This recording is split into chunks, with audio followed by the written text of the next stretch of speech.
We still believe in cultural engagement.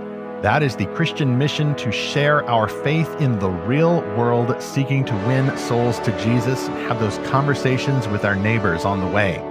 These souls naturally seek biblical influences in stories, songs, and beyond.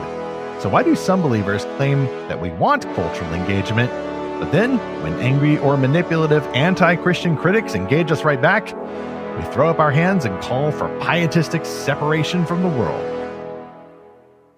Speculative fiction, like no other genre, reflects the creativity of God.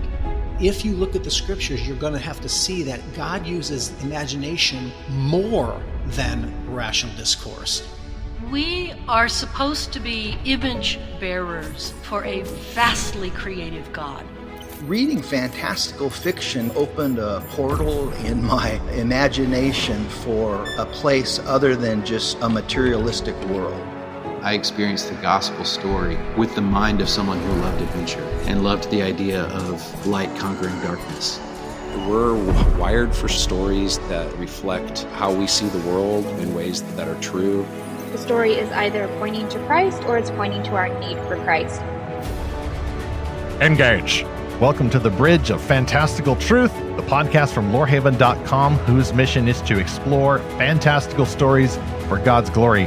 I'm E. Burnett. I publish Lorehaven.com. I'm also the author of 2 books so far, co-author really of a nonfiction book called The Pop Culture Parent, which engages the world of today, and the science fiction adventure Above the Circle of Earth, in which Christian heroes engage the world of the future. And I'm Zackary Russell, and in a world of critics and creators, I am probably the biggest critic of what I've created or haven't created yet.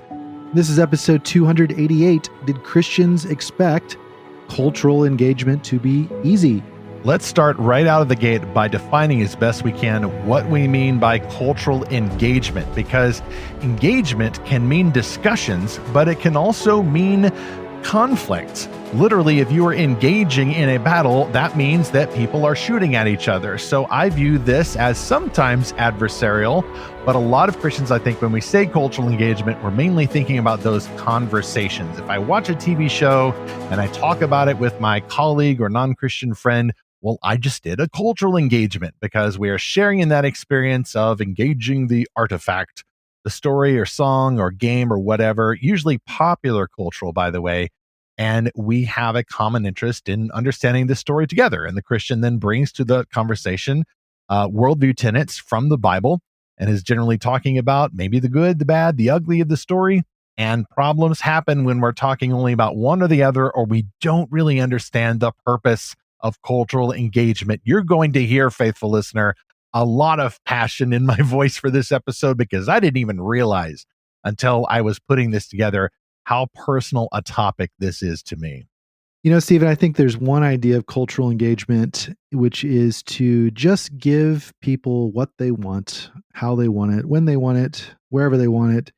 Or to put it another way, gathering around a number of teachers to say what their itching ears want to hear, as Paul learned about in 2 Timothy 4:3. And now, of course, you can go the opposite extreme of that and only tell people the bad news all the time that they don't want to hear. And there was a king of Israel that complained about one of the prophets being that way. Said, he never tells me any good news, just all the bad news. And you can definitely go in that direction. And so, I don't think cultural engagement is really either one of those things. I think those are the easy kind of extremes to go to, but I think it's much more complex than that. It doesn't take in just that easy posture of just complete oppositional or complete accommodation. Absolutely. Zach, you mentioned a couple of manners of cultural engagement there, and what was common to both of them was people, a very human focus. And I actually think that if we focus too much on what the neighbors need, we go wrong in our cultural engagement because we have put the cart before the horse. We'll explore more of that in the next chapters. Lorehaven wouldn't be here, by the way, without this posture toward biblical cultural engagement. I mean, this whole mission is specifically about fantastical stories, fantasy and science fiction and supernatural.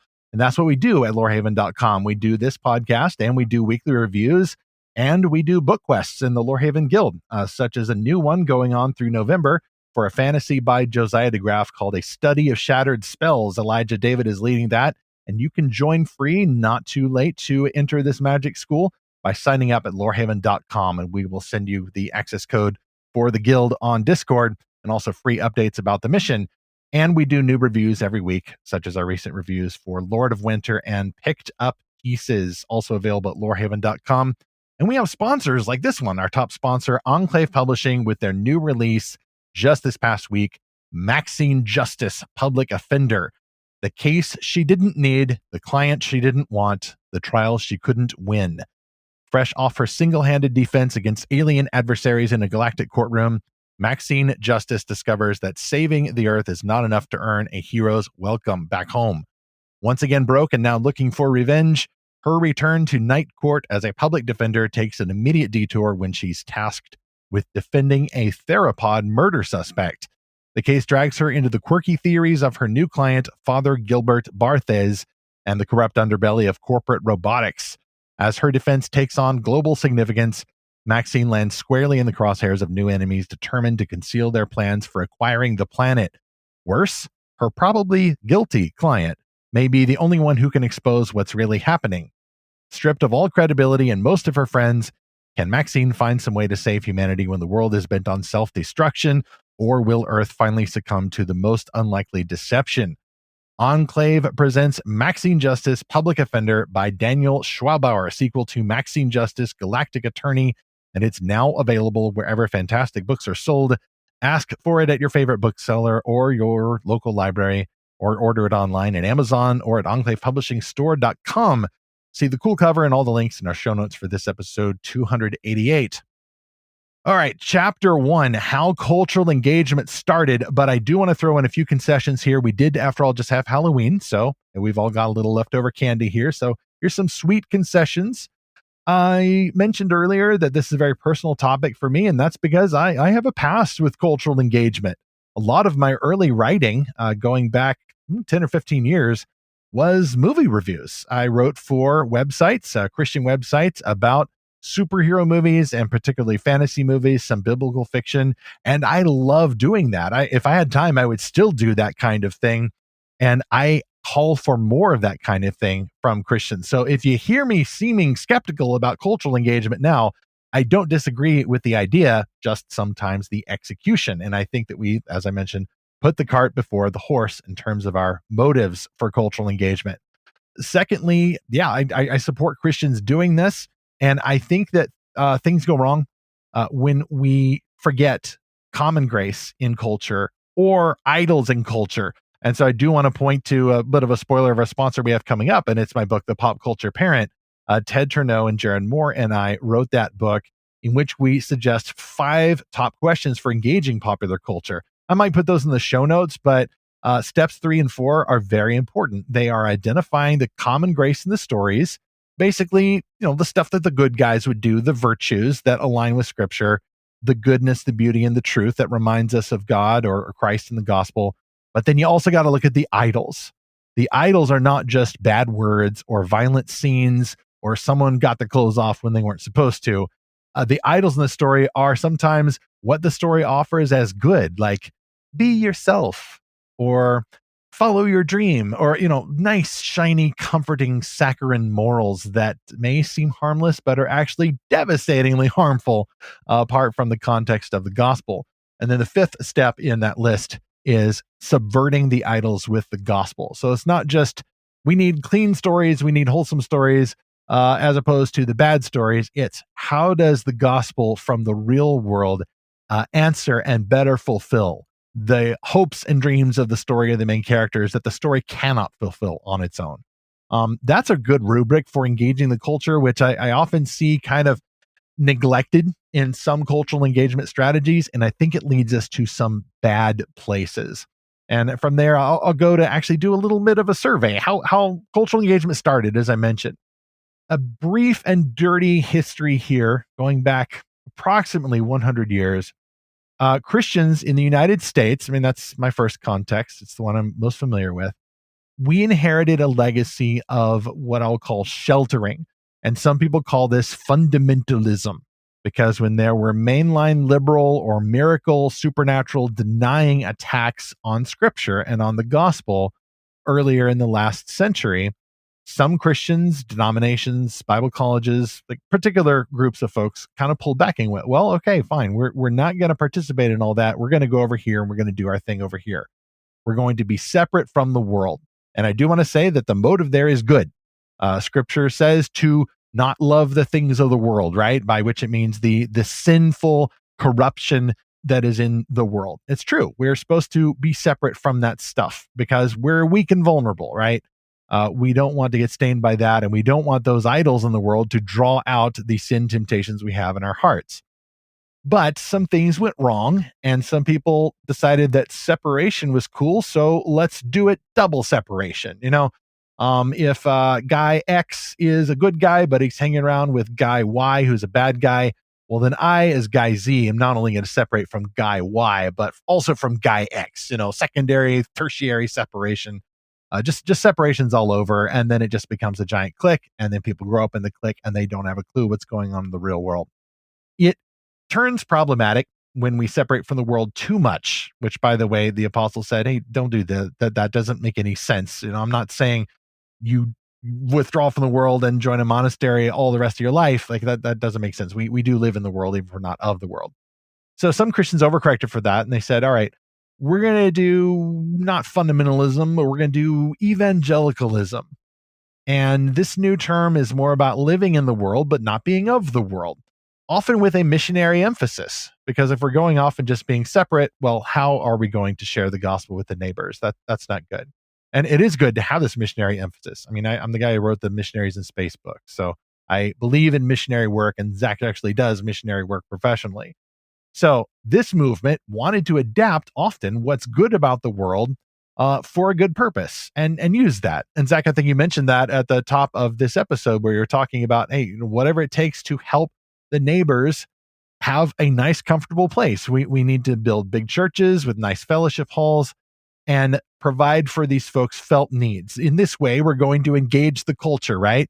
And then, well, we don't like rock and roll music very much, but let's come up with some Christian rock and roll music or contemporary Christian music, Christian versions of stories and songs. And again, these are very, very broad strokes, but I think it illustrates kind of the general direction of Christians moving from this separation from the world to engagement with the world, but often on our terms. That kind of the first and second stages we're talking there before we end up in the third stage. So you brought up my day job, which I'll mention here just as a segue. So yeah, my job is to engage people individually most of the time who are not yet Christians, who are interested in Christianity, who are curious, investigating Christianity. And we do this through a lot of different venues. Sometimes it's in person at events, sometimes it's on campus. A lot of the times though, especially nowadays, it's digital. But even that's been going on a long time for me. I mean, all the way back in college, when I was just a college student, I found a lot of different ways to engage people online. So this is the pre-Facebook days, I'll have you know. Not quite back in the BBS days of like the 90s, but but we had forums built on PHP and stuff. Yeah, message boards and chat rooms and that kind of thing. And so I was really busy as just a young, zealous evangelical college student, and I would go to atheist discussion boards. I would go to Mormon chat rooms. I would go find places that Muslims hung out online, and I would just try to have conversations with people, obviously trying to persuade them to the gospel. But the point is, I was going to their spaces. I even went to a bunch of these places in person when I was in college and beyond. But my point is, I wasn't a paid missionary to do this. This was just something I felt a passion to do, was go into the world, like go to where the people are, not just hope that they come to my church or something. I was visiting, I mean, all the way back really in high school. My best friend growing up was LDS, and I would go with him to these monthly kind of awkward high school dances where you could actually dance with people. They were very kind in the Mormon church. They very much had this attitude of, hey, let's try to just have fun, keep it clean, keep it wholesome, but get to know one another, and not quite the same awkwardness of like high school, but it's still awkward. But anyway, I've always been a big believer in that. I've always been interested in other people and just wanting to hang out with them wherever they are. And now there's a lot we could say about all of this, right? There's a lot we could say about missiology. But the point is, we often can't just wait for our non-Christian friends to come to the Christian movie or to pick up the Christian book or download the Christian Spotify playlist and then tell us, oh, what must I do to be saved? Like, we can't just wait around. We have to be a lot more active than that. And certainly when we're talking about stories, art, and the culture we make, my point is that there's more to culture than just the music or the movies or the books. There's the online cultural spaces. There's the in-person cultural spaces. And for most of the time, you can visit them. You can go there and try to engage with people. I like every bit of this. And to me, what Zach has just described, not only do I personally resonate with this, and I've done much of that as well, but I think it's the best version of maybe this third stage of cultural engagement where we kind of move past the seeker-friendly megachurch idea and go, hold on a second.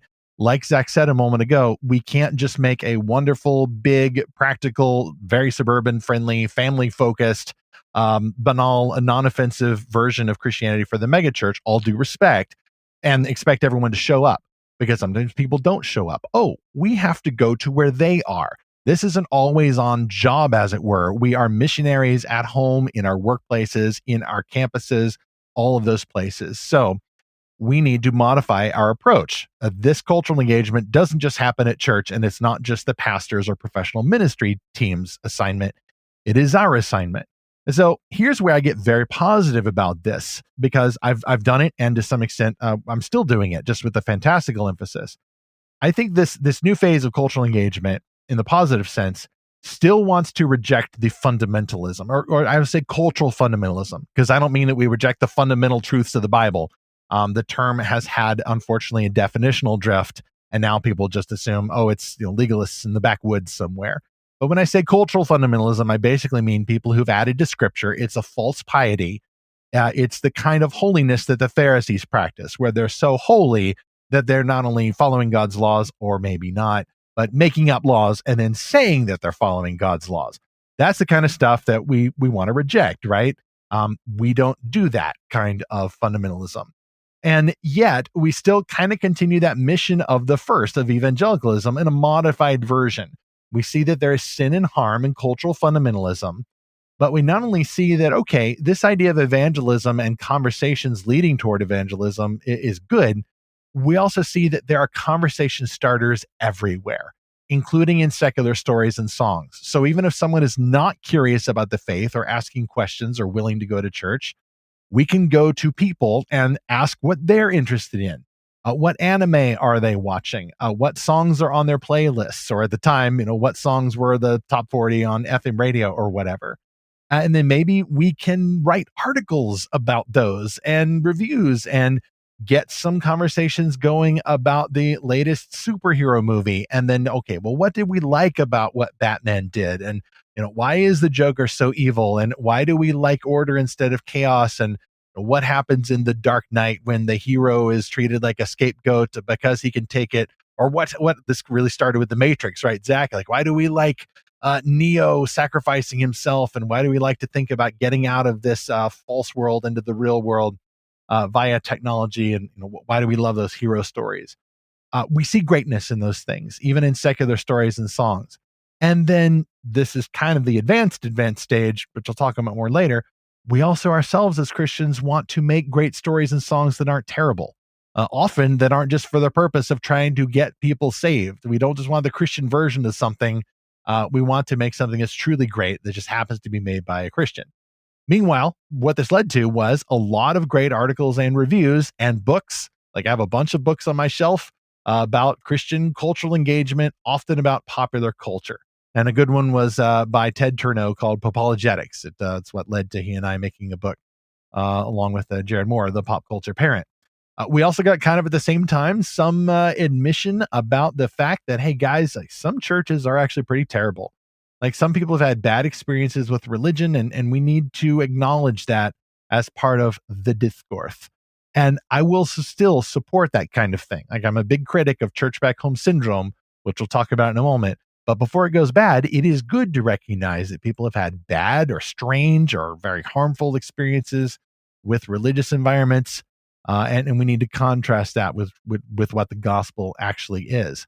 And the best result, by the way, of this is that some people did go beyond the whole, well, let's have conversations for the sake of the neighbors. And they did decide, all right, I'm going to move on and I'm going to make great stories. And so we are seeing, if not the golden age that you've hearkened to, Zach, certainly a silver age for certain genres of Christian-made storytelling. And I would put biblical fiction right at the top of that, with maybe fantastical fiction close behind. I think we're going to see more of these things, and I think we're going to see more cross-pollination. And this, to me, is the best kind of cultural engagement. Not just scavenging for the truth, beauty, and goodness of stuff that our non-Christian neighbors make, but actually making stuff ourselves as Christians that have truth, beauty, and goodness turned up to 11 because we happen to know the ultimate author of reality. I think we're in a very weird time right now for a lot of reasons. I've said before that it's like in the 90s, that's when independent music really started taking off, and that's when a lot of Christian music really started to mature. And we saw that more and more in the 2000s and the 2010s. We saw a lot of just independent Christian music. Andrew Peterson is a perfect example of this, especially because he's branched out now into storytelling through books, through novels, and a TV series. It's a fantasy story. We've also seen a lot of churches create their own media, mostly music. That's kind of what the evangelical church specializes in. But now we're in this very weird time, Stephen, when there are a lot of churches that have been scandal-ridden, that were at the leading edge of music creation, and now they're not. They're not creating things. Hillsong would probably be the top example of this. Bethel Church is often the center of a lot of controversy. I think they're still creating a lot of stuff. And I think a lot of people have left Bethel to create kind of their own music labels or their own albums and their own brands. But there is an unfortunate trend I see in a lot of Christian music, and I think in a lot of Christian art, of people deconstructing or just sort of drifting away from biblical fidelity. I think that's probably a topic for another time, but it is something that very much worries me, and it's worried me for a long time. Is there something inherent to creativity that pulls you away from the Lord? I will also admit here that I've become a little bit of a fundamentalist myself. I would say I've become a chronological fundamentalist, where I very much prefer the old Star Trek and not the new Star Trek. And yeah, but now old Star Trek includes TNG and DS9. I mean, that's what I old mean. now, right? That's what I mean. The ones I grew up with. And there was a perfect tweet about this the other day from Clifton Duncan. Actually, this was from a year ago, but it was retweeted for some reason. He said, 30 years ago, a black man was the lead in a Star Trek show that ran 7 seasons, got 31 Emmy nominations, and was one of the most acclaimed series in the franchise. Yeah, Cisco. No one was outraged. No one boycotted. No one cared. People who loved this show back then are called toxic fans today. Isn't that the truth? Like, we didn't care about all the identity politics and the hyper political progressive agenda of a lot of, that's pushed in a lot of fiction today. We're just like, this is a great show. I don't really care about all the identity stuff. I just want a good story. And I was also thinking about this time about Star Trek Voyager. Like, you've got a female captain, female chief engineer, female science officer. You've got all these other identity things, and like, no one cared about that. It was just like a great story about this starship crew that's trying to get home. That's why it resonated with me. It's like you're just longing for home, and you're fighting everything to get there, and sometimes fighting each other. I am very nostalgic for all this stuff, and I look at what's coming out of Star Trek now. I'm like, good grief, what even is it? I mean, even the must exempt Picard season 3. Yeah, like the prosthetics of the new Klingons, the Klingon guy in a skirt. I mean, where is all this headed? I'm very much separating from this kind of hot garbage. Well, that's one limitation of the cultural engagement, I think, is just there's just so much stuff. I think maybe back in the 2000s or 2010s, even early 2010s, it was a little bit simpler to keep up with these things because there was still some semblance of a monoculture, right? Now everything is so diversified, and there's so many, everyone's a content creator, right? So that kind of weakens the idea of the cultural engagement, because now there's no single top 10 movies at the movies. Everybody has a streaming service, and what's top 10 on streaming, or what's top 10 on YouTube or TikTok. And it's just so saturated that you almost have to be always on and yet not really on if you want to be a culturally engaging Christian. But I'll get in the next chapter to where we are now. I think it's also interesting that the shows that perform really well are like the Dark Horse type things. Like the Minecraft movie is a perfect example of this, right? Or the recent Demon Slayer movie. I mean, those seem perfectly tuned to the audience they were chasing, and they don't care about anything else. It's just like, we know who our core audience is. We're going to give them exactly. I mean, it's not quite the like tell them what their itching ears want to hear. I don't mean that, but I mean like they love their audience, and they're like, we know the story that this audience wants, and we're going to tell it. And to heck with everyone else. This is the one that's going to make them go crazy, like the chicken jockey joke that was in Minecraft. That just I don't get it. Completely, I don't either. And and I play Minecraft with my kids, and I still don't get that. Well, it must not have happened to you. You must not have been the chosen one to understand That's right. the brilliance of the Nietzsche reference. Yeah, Nietzsche's everywhere. Well, let's talk in a moment about how it's going. First, however, our second sponsor is Vince Mancuso with a fantasy called A Fae Tale. If you're looking for a fantasy your young reader won't want to put down, and you'll actually feel good about them reading, this is for you. In A Fae Tale, magical creatures have revealed themselves and claimed the world as their own. Floating cities hang in the skies, Fae lords govern the earth, and one law binds mankind: no human may wield magic. When 12-year-old Isla Cosgrave's outlawed power awakens, she is thrust into a conflict that spans Fae queens, dwarves, and human outcasts, each with secrets of their own. Isla may be the key to uncovering the truth and shaping the future of both worlds. That is A Fae Tale by Vince Mancuso. A Fae Tale, spelled Faie, by Vince Mancuso, is available now on Amazon. You can see that whimsical, fantastical cover and more info in the show notes for this episode 288. Chapter 2, How Cultural Engagement is Going. All right, so I just went a little meta there, and I identified the graces of cultural engagement. I even had a little something good to say about cultural fundamentalism, right? And I'm not going to throw the megachurch seeker-friendly guys all the way under the bus, just maybe one wheel, two chairs for the seeker-friendly guys. They're doing the best for their context.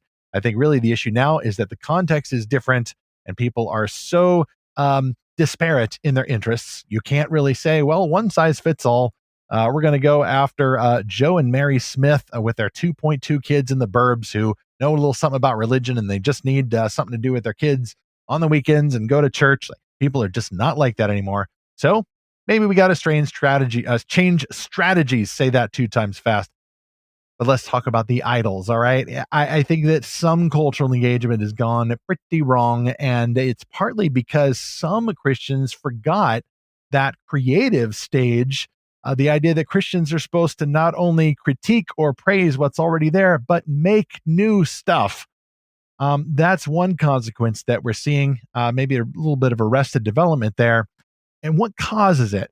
Well, I was there, Gandalf, somewhat, although I can't point to any particular outlet or writer, and I wouldn't name names even if I could, because it would be tacky.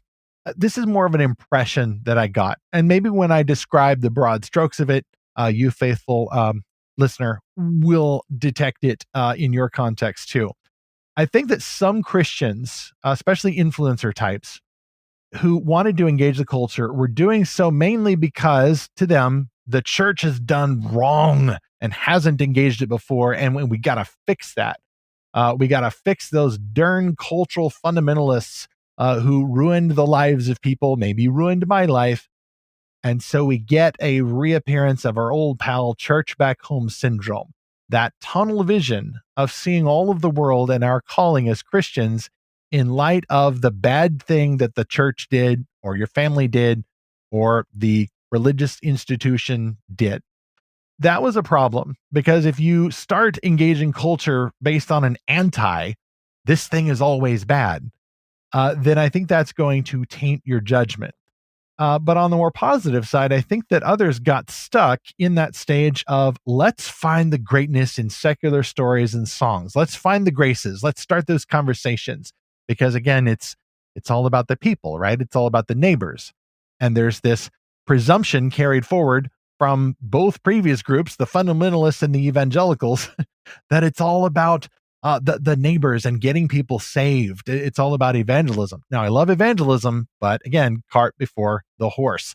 And the impression there too is that, in order to show people that Christians are actually kind of hip and with it, well, let's go see the R-rated movies, which may be okay for you, but maybe not.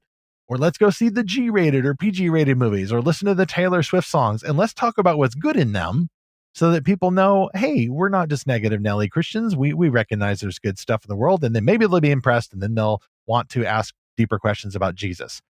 Well, sometimes that happened, but sometimes that was just kind of basic. I mean, big deal that a Christian listens to a Taylor Swift song. I'm not saying that's bad. I'm just saying that's so basic, and it's really not that impressive to your non-Christian neighbor. I'm sorry, it's not. Unless the non-Christian neighbor has issues with Christian legalists like you do, it's really not that impressive.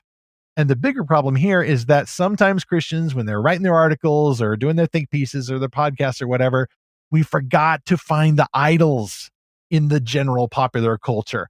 We were so positive about what was great about the Taylor Swift song or the superhero movie that we forgot to say, hold on a second, this movie, this song, this story cannot fulfill its own promises. It doesn't work. The good vibes we get from this are fleeting if we do not live in a gospel-shaped world. And so in engaging these stories, so impressed because we were maybe kind of sheltered Christians who are finally discovering there's good in the world, we forgot to point out that, there are also terrible things in the real world. And by the way, second note here, sometimes our neighbors needed to hear us say, oh yeah, that thing in the world is actually really bad. And we need to talk about our shared revulsion to that thing. One of the things that some cultural engagement Christians forgot to identify was the fact that Jesus promised that even if we're doing everything right, the world is going to hate us. And we had this assumption, I don't think I've done this, but some people have, maybe I have too. Christians have had this assumption that, if we do it right, if we just show people, the neighbors, that we mean them no harm, that we're not legalists, that we're not fire and brimstone pulpit pounders, then we're going to have simpler conversations. People are going to be like us, and they're going to say, okay, the bad guys out there are the legalists. So we can bond over that. And then maybe we'll have good conversations about Jesus and they'll become Christians. Well, that's just not realistic. And in fact, we have encountered, Zach and I, like even guests on this show, okay? I am literally thinking about people in the back of my head who have told us off air, yeah, I was with this Christian publisher, I was with this, or non-Christian publisher, I was in this general market publisher or studio or organization.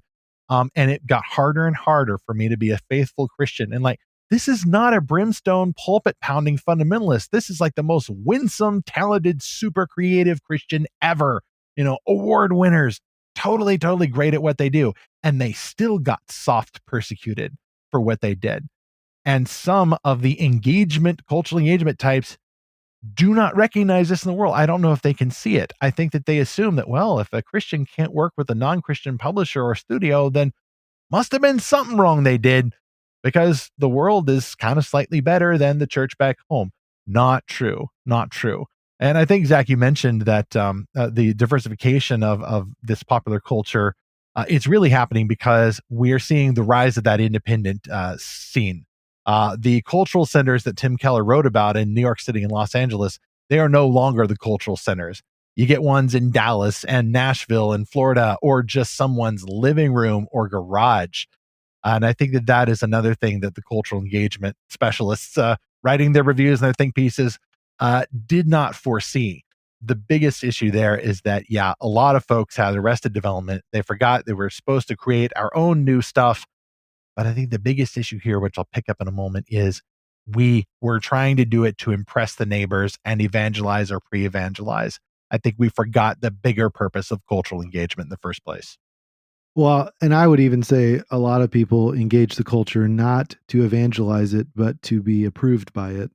And Yeah. I think really that's the fundamental problem that leads to syncretism. It leads to idolatry, and it leads to ineffectiveness. But you mentioned Taylor Swift, and Chase Repligo, who's guested on this show before. He wrote a really good article a year or two ago about, because there were these almost back-to-back articles on Christianity Today, one very positive about Taylor Swift and one very negative about Anthony Oliver, who's this Appalachian weird beard guy that does a lot of country music. And conservative coded, even if not conservative. Oh, well, he's very much a conservative Christian. He reads from the Bible at his concerts.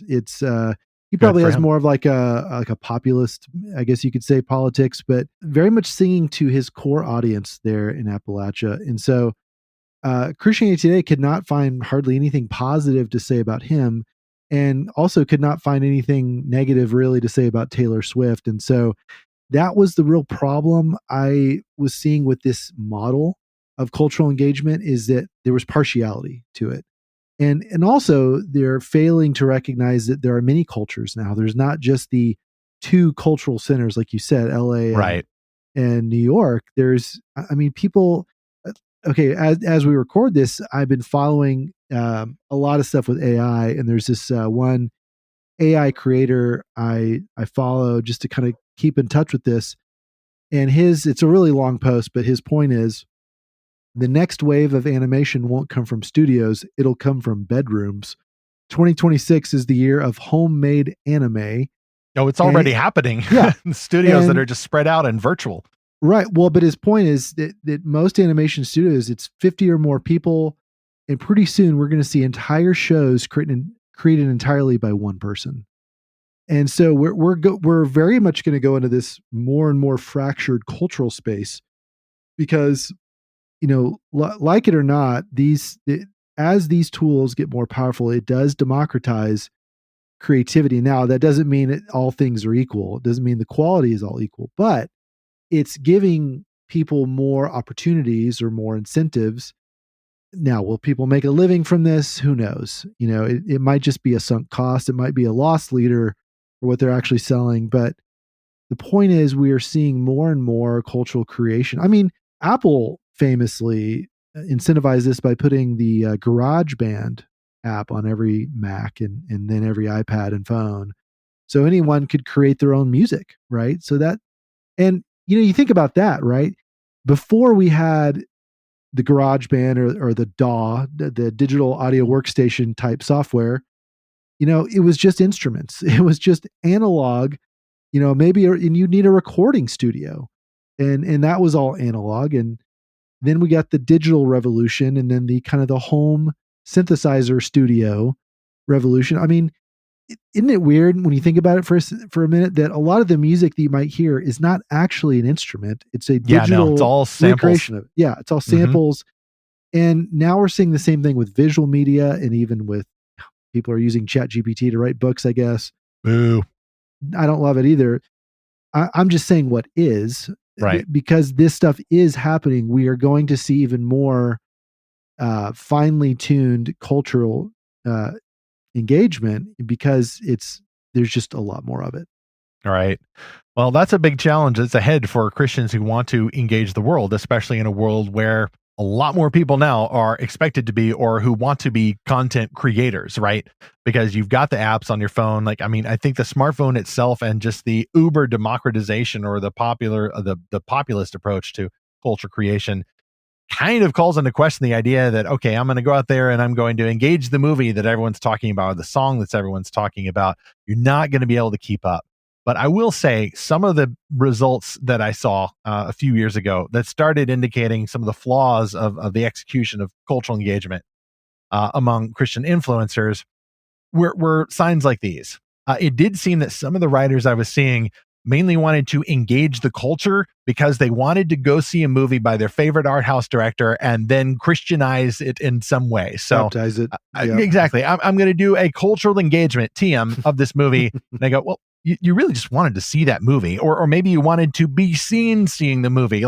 Lewis has some wry warnings about trying to go read books or see movies, mainly so you can get into the inner ring. That's the phenomenon you mentioned earlier, Zach, where people are trying to get popular or win acclaim. And that does happen. Now, I don't like accusations against websites like the Gospel Coalition. Like, for example, Gospel Coalition has published some good pieces about cultural engagement, praising the common grace, but also identifying the idols. All right. Now, maybe there's a bad article there I haven't seen, but the stuff I've seen there has been pretty good, like even about Taylor Swift.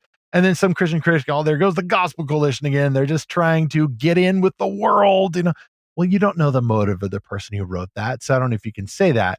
But sometimes, like you said, Zach, it does seem like people are telling on themselves when the same publication can do nothing but critique a cultural conservative creator, but then someone super duper mainstream like Taylor Swift, presumed to be on the left, culturally, ends up with a complete pass. Like someone there is showing some favoritism.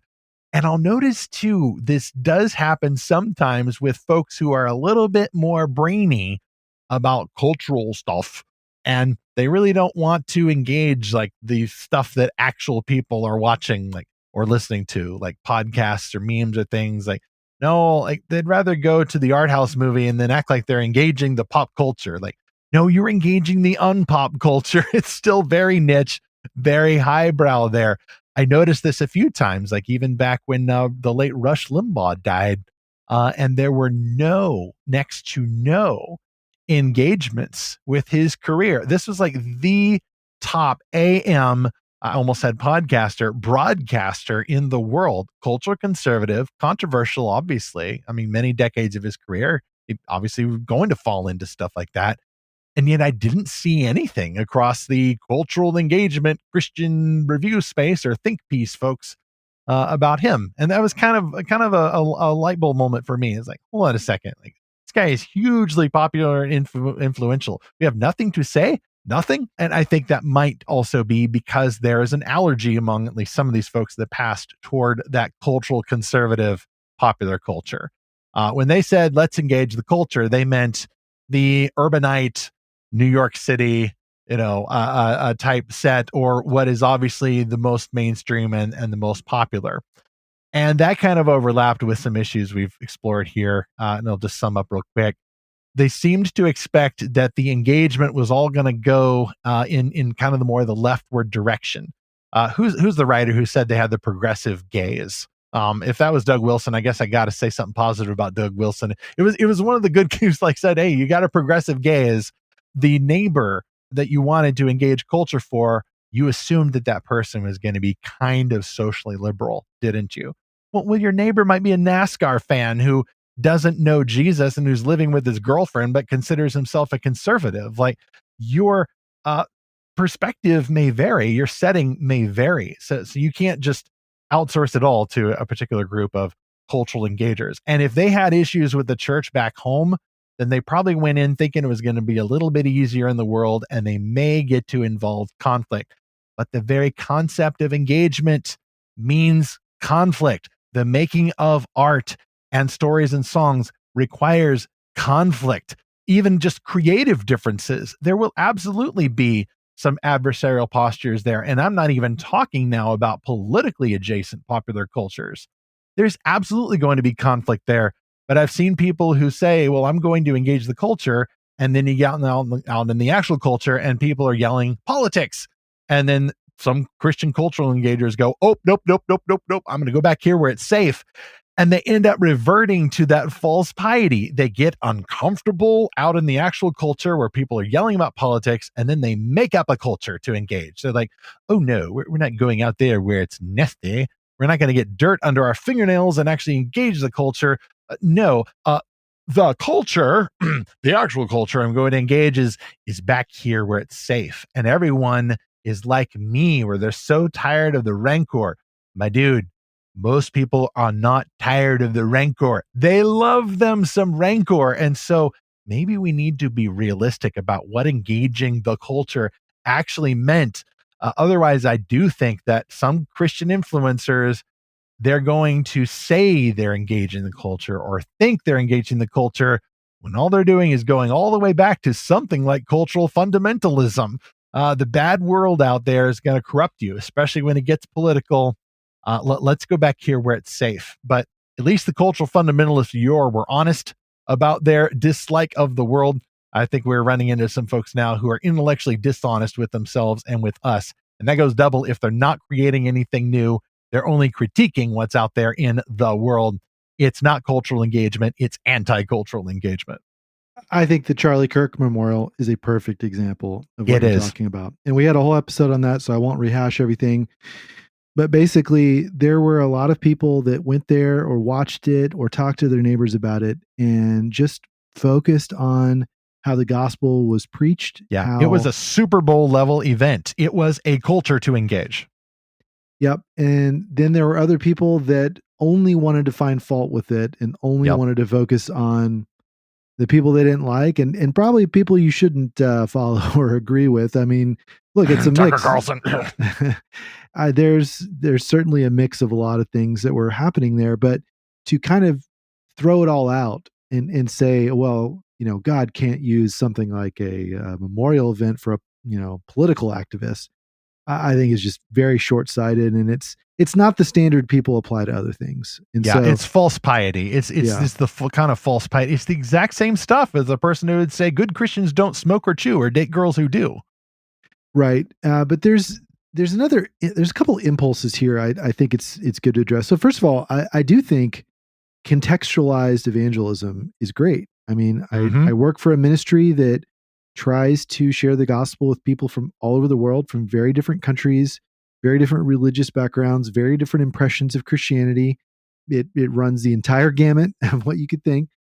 And so you do have to tailor your approach. Now, you don't tailor the gospel because the gospel is the gospel for all people. First for the Jew, then to the Gentile.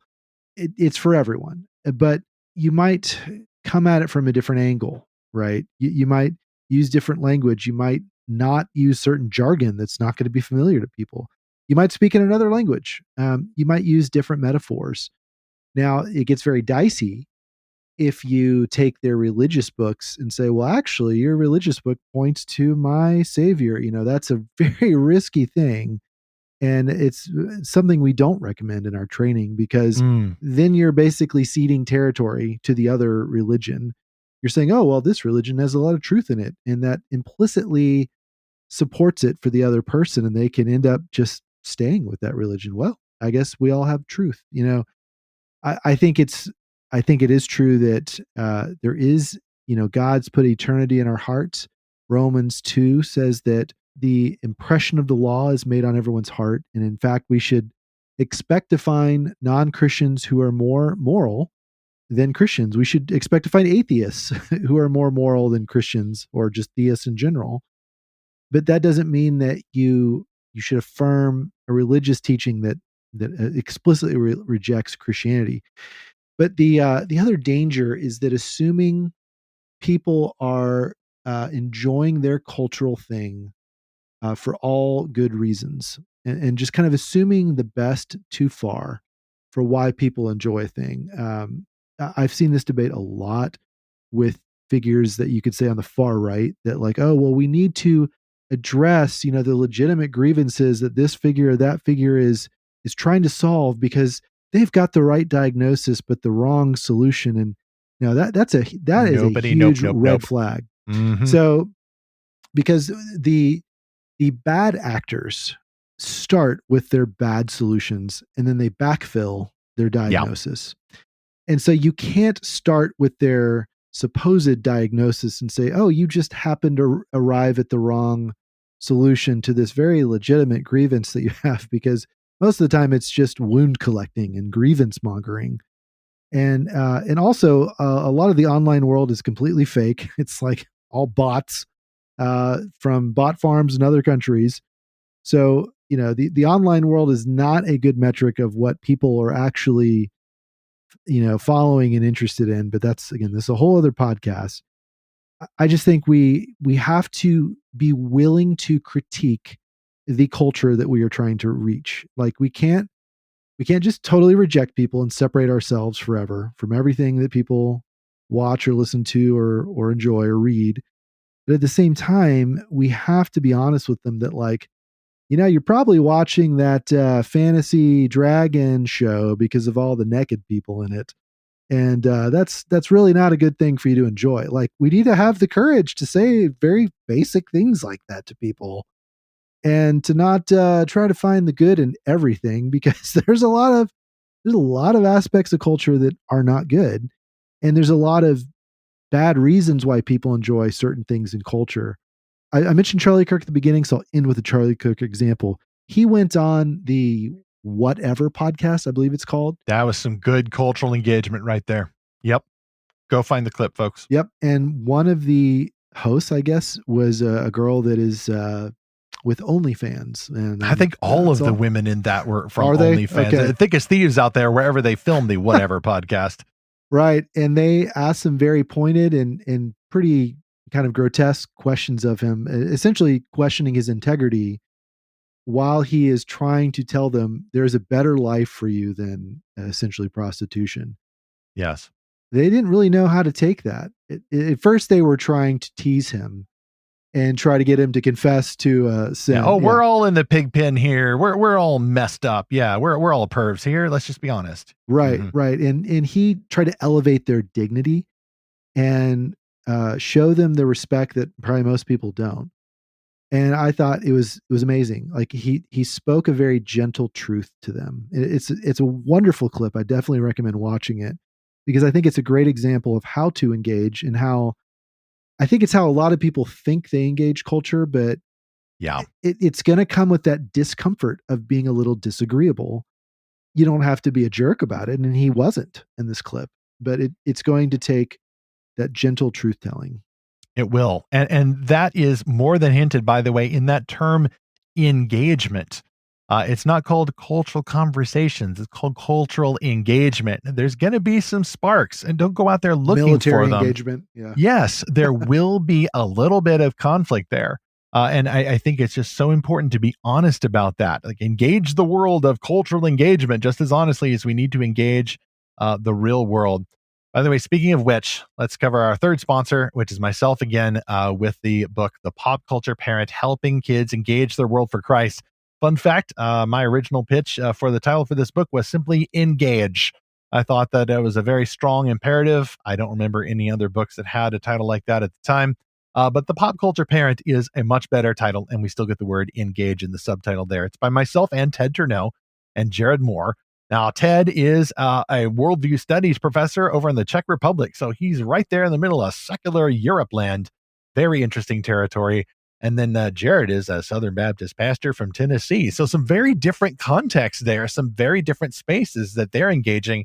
And then I'm right here as the storyteller, hoping to tie it all together in this handy practical guide that not only asks those 5 questions about how to engage popular culture stories and songs with your kids at different age groups, but we also go over the purpose of cultural engagement in the first place. And I fought hard to include this content there because I wanted to put the horse before the cart.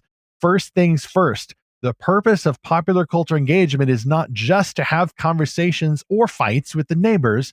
The purpose is to glorify God and enjoy Him forever, because before we talk about stories amongst ourselves as humans, these are means, stories and songs are means to glorify God.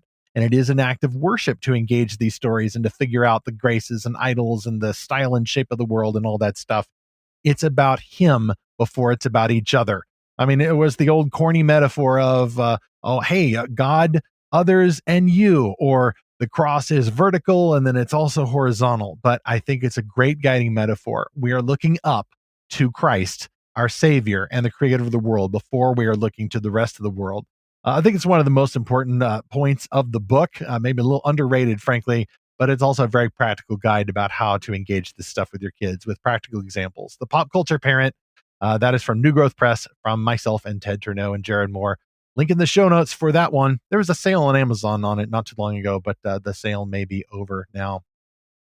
Chapter 3, and yes, we are going into overtime as befits a keystone topic like this. Chapter 3, how we do actual cultural engagement. So I really want to focus on that God-centeredness of the exercise. And I don't want to end with just, hey, all those guys doing it badly are wrong. Get it right, you guys. I think we need to go back to scripture. And one of the best examples of cultural engagement in the New Testament, long before Charlie Kirk or any of these guys who are actually going out there mixing it up with the actual culture, not just other Christians about the culture somewhere out there in the other room, there was the Apostle Paul in Acts chapter 17 in particular. And I would encourage you to go read that chapter, all of it, before you get to the keystone text here in verses 22 through 31. And this is the Apostle Paul at the Areopagus, Mars Hill, society of philosophers on a hill or otherwise. They would all get together in the marketplace of ideas to discuss the latest notions that the philosophers were bringing in. So Paul, he's gotten to Athens and he's gone around and he's seen, oh, this city really is full of idols. Like, we saw a bunch of idols at Corinth. We saw a bunch of idols in Philippi. When we get to Athens here, the heart of philosophydom on earth. And then we have a lot of false gods here. There's Hermes, there's Zeus, there's Aphrodite, all these gang.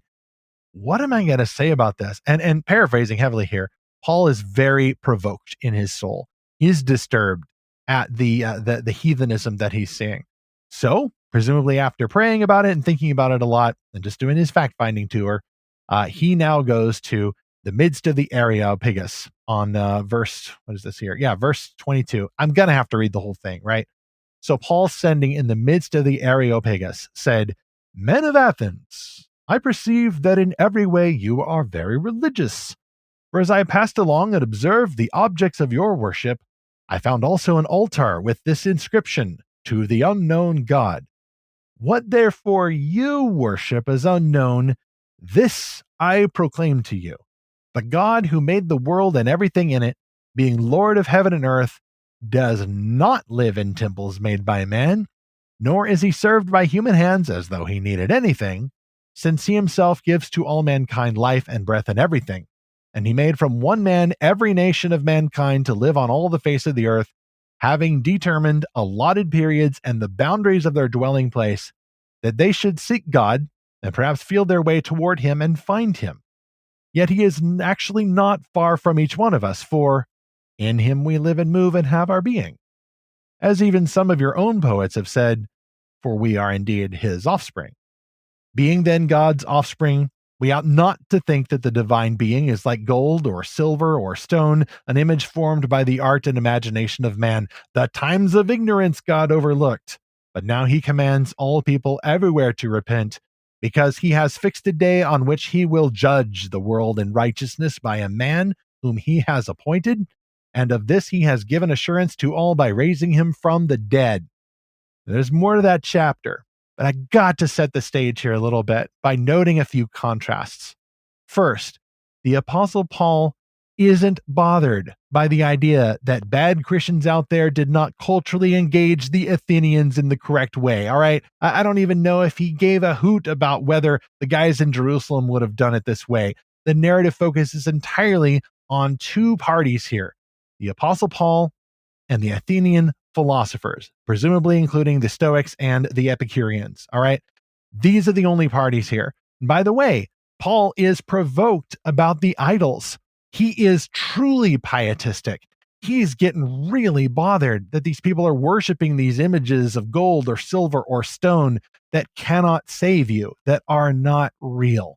Paul is a deep and thoughtful Christian, and he's not just thinky things. He is feeling it deep in his soul. He's deeply human, but he's also disciplined and rational in his engagements. Obviously, he took some time to prepare exactly what he was going to say. And what does he start off saying, at least in this summary by Luke? He praises the Athenians, and it's a little bit of a backhanded compliment there, actually. Wow, you guys are really religious. You guys are so religious. You have all the religions all at once. You've got so many idols here. You even have got an idol, in case you forgot one, an idol to the unknown God, just in case you forgot one of the critters out there on Mount Olympus. It's a little bit humorous here, certainly in the English translation.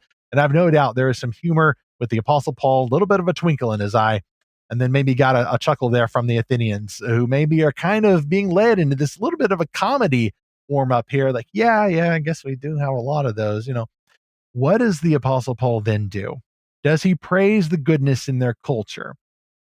he leads by contrast.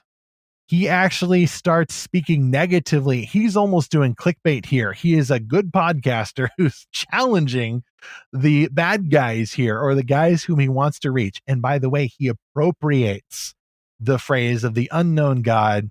He appropriates "in him we live and move and have our being," and he appropriates "for we are indeed his offspring." Greek poems there. So the Apostle Paul is not a fundamentalist who cannot set this corrupt Greek poetry before his eyes, nor does he say, "Hey, you guys got it right. Wow, it's amazing to see that your own popular culture includes a truth about God." The Apostle Paul is just, here's a phrase that seems kind of interesting to me, and he recontextualizes them while assuming that God's word is true without saying really anything further complimentary about the Greek pagan poetry there. His goal is the specific conversion of heathen non-believers. But you'll notice that his presentation here is a lot of setup. So I will give a shout out to the cultural engagement folks who understand that you can't just put everything toward John 3:16 in that first discussion. All right. Patience, patience, patience. The Apostle Paul is doing a pre-evangelistic conversation here. I will note, though, that lest we think this is all that the Apostle Paul did, I will note that he's not in this cultural engagement mode all the time. I noticed, Zach, that the Apostle Paul wasn't culturally engaging the guys who threw him into prison on a trumped up charge, or who decided to get out the whip and beat a Roman citizen. Paul wasn't quoting poetry at that point, or even trying to get that guy saved. Suddenly, Paul is in citizen mode. Paul is in aggrieved persecution victim mode, and he decides to pull out that Roman citizenship card and decide, no, I'm done with this. So if even the Apostle Paul, the super duper missionary to the Gentiles, is willing to forego cultural engagement TM 24/7, how much more do I think we have that privilege and responsibility as well? Perhaps the Apostle Paul, who wasn't just a Christian missionary, but also a tent maker and a Roman citizen, knew some wisdom about his various vocations. Yes, he's a pro-missionary. Yes, he's a teacher of God's word, but he also has other responsibilities. And if he had a job in a permanent office and a family to take care of, I will just note that he had those tasks to fulfill as well. You know, what I really like about Paul's approach is, first of all, he chose the right location. I mean, this is a place where people are trying to seek and find God. It's where they are trying to find truth. Now, obviously, they're worshiping idols. They're going in the wrong direction, but they've got the right impulse that, you know, as humans, we should find God. We should find something transcendent. And I think there are a lot of good books and movies and music albums that are about someone's search for transcendent meaning, for eternity, for, you know, some kind of attribute of God. I think there's also a lot of culture that is a explicit rejection of God, that is, or just trying to numb away that longing that we all have for God. And so I think that's where discernment is needed. And Paul, you know, really thought about this. He knew exactly the right quote. Epimenides, I don't know the guy's name, and I can't pronounce Greek. Oh, that's right. Well, you know, we mentioned this in Pop Culture Parent, but I don't know how to pronounce the name. And I mean, it's poems that we have on the record now. Yeah, like we know the sources. Like one's like a Cretan poet, and one's Epimenides, or it's a very Greek name. It's Greek to me. Yeah. So, and again, he wasn't afraid to challenge their idols. Again, he does it very gently. He does it very kind of like educationally. Like, let me tell you the reality of who God is and how he came to the world. And this is why we shouldn't worship idols, because God doesn't need anything. He's not created by us. We are created by him. And so he wasn't afraid to tell the truth about the reality of God and how that's different than how they had conceptualized it. Because again, the danger of any cultural engagement is adopting their language, adopting their presuppositions, and just kind of going from there, like, oh yeah, you've got the right idea. It's just Jesus is the answer, not whatever it is you're worshiping. No, a lot of people's epistemology is what's broken. Their meaning making, like their ability to discern and find truth. And a lot of it is motivated reasoning, as I've said. Is people have a solution they already want, and then they create the justification post hoc. So Paul really zeroes in on the reality of God being a transcendent, omnipotent, omnipresent, omniscient being, but also that God is very near, that he has come into the world. And even before Jesus, like he came to the Jewish people, he came to Abraham, Isaac, Jacob, to Moses, and he's shown himself to the world. It's not just something we have to figure out on our own. Then, of course, in the person of Jesus, that's the ultimate revelation. And so I think Paul does a beautiful job here. It's a passage I think about all the time. I think it's very applicable to a lot of the ministry we have to do today. We just have to sort of decode the idols or the culture that people are engaging with, so that we address it properly. But there's another, I guess I'll say, another danger in all this. And I forget which church father this is. I want to say it's Origen, who said something along the lines of, I'm really afraid when I see God that he'll tell me I loved the books of other men more than I love the Bible. And I'm obviously paraphrasing here. And someone can fact check me on this. But there's this idea from the early church fathers that in our quest to be, whatever you want to say, culturally relevant, to be culturally engaging, and really decode and get familiar with what people read, just as Paul did. Like he read Greek poetry to be able to make this speech, right? But there's a danger in falling too in love with it, and sort of letting your Bible collect dust, on your nightstand or something. And so, and this is very much the danger for anyone in the creative space, that whether it's movies, music, books, video games, it can become too easy, as you said, to become enamored with these things, and then trying to baptize it, in reverse. So it very much takes a disciplined mind. I think it takes accountability. In my line of work, we send missionaries in teams to places. We don't send people by themselves. And if I could go back to my college age self, this is the main thing I would tell myself is, don't go into all these message boards or atheist meetings or Mormon gatherings or, Muslim events by yourself. Like, go with at least one other person. Go pray beforehand and after. Go with a plan. Go with a goal, and be strategic about it. Like, there's nothing wrong with that. And sometimes you just go and observe and you just learn. Other times you go with you have a mission. You have something you want to say or something you want to ask, or just something that you want to understand. But don't go it alone. Zach, all really great points there. And that's how I'd like to close this discussion, is with some specific applications for Christian fans who not only like books made by Christians in the fantastical genres, but also obviously will keep track of these memes and songs and movies and all those things. I mean, we are all in the popular culture, and a lot of us are making more of the popular culture. So what I'm not saying here is don't engage the popular culture by any means, or these guys did it bad, so let's abandon the whole project. No, I'm saying we need more cultural engagement, and we need mature cultural engagement.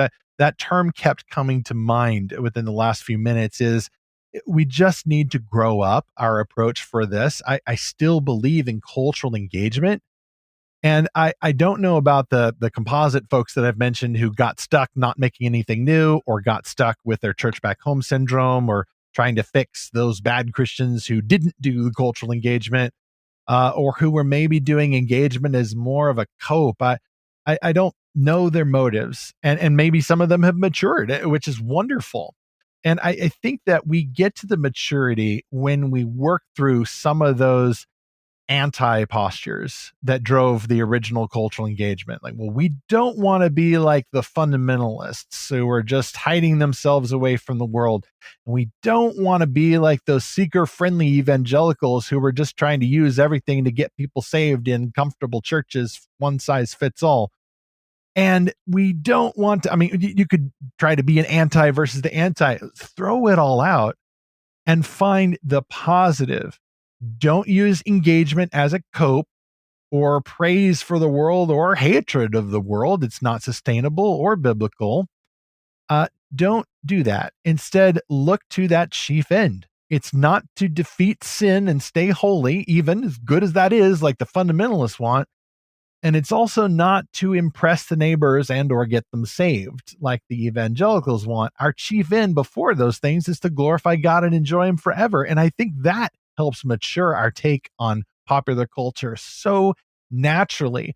We are both more and less concerned with what our neighbors think. Like, yes, we want to clear out jargon and be clear in our discussions with them, which may or may not include discussions of stories or songs that we may have something in common about. But what we want to do is focus on the gospel and the grace of the gospel, but the idols. We can't skip the law to get to the grace, and vice versa. And I think increasingly, Zach, it's so important that we support stories made by Christians for that reason. We can get stuck scavenging for parts amongst all the movies and the streaming shows and the games and all of that, and the memes and the podcasts and all that. Okay, great. Yeah, we absolutely need to do that, but do not stop there. Do not stop there. We've got to be supporting great stories made by Christian creators if they're good ones. And fortunately, there is a wealth of really, really good ones out there. There's so many good Christian shows, just TV shows. I cannot keep track. Zach, don't tell anyone. It's just us here, us chickens, but I still haven't seen House of David season 2. I've just been so busy, and I still need to catch up on The Chosen season 5. And like, what a weird problem to have, where suddenly it's not that there's not enough good Christian stuff out there.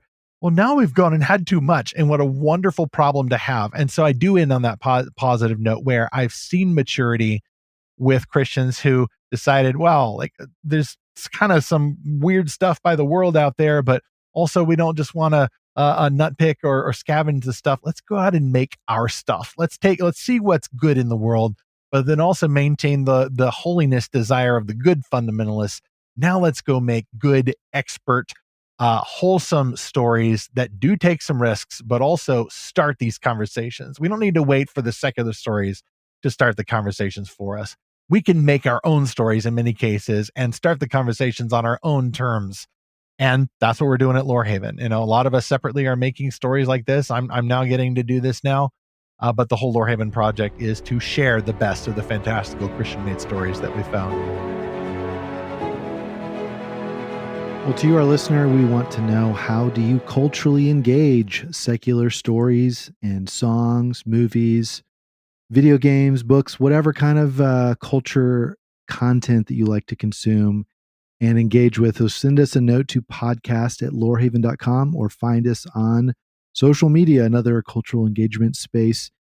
And we got a note here in our comm station from Talina Winters, author of the Rise of Grigori series. And she wrote us after episode 284, How Would Any Real Aliens Actually Invade Earth? Saying, quote, just a note about your recent episode about aliens and the theory one of you proposed about supernatural tech.